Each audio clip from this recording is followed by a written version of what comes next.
Hello everyone, Assalamu alaikum. Welcome to another vlog. আজকে আমি আপনাদের সাথে শেয়ার করব ইজি এবং কুইক একটা সেমাই রেসিপি, জর্দা সেমাই রেসিপি। তো প্রথমে আমি দিব এলাচি, দারচিনি, ঘিয়ের সাথে এলাচি দারচিনি দিয়ে দিচ্ছি এবং তারপরে পুলসন স্টিক সেমাইটা দিয়ে দিচ্ছি।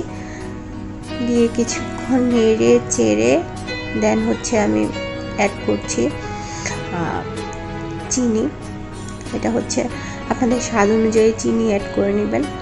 দেন অ্যাড করছি আমি পরিমাণ মতো দুধ। তারপর একটু নেড়ে চেড়ে তারপর আমি ঢেকে দিচ্ছি।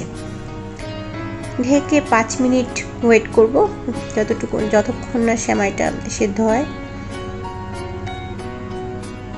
সেদ্ধ হয়ে গেছে আমার সেমাই। এখন দিয়ে দিচ্ছি কিছু ড্রাই ফ্রুটস এবং কিশমিশ এবং কাজু বাদাম আমি ইউজ করেছি, এবং এটা খুবই একটা সহজ এবং কুইক রেসিপি। ধন্যবাদ। পছন্দ হলে চ্যানেলটি সাবস্ক্রাইব করে দিবেন এবং লাইক দিয়ে দিবেন। আল্লাহ হাফেজ। আসসালামু আলাইকুম।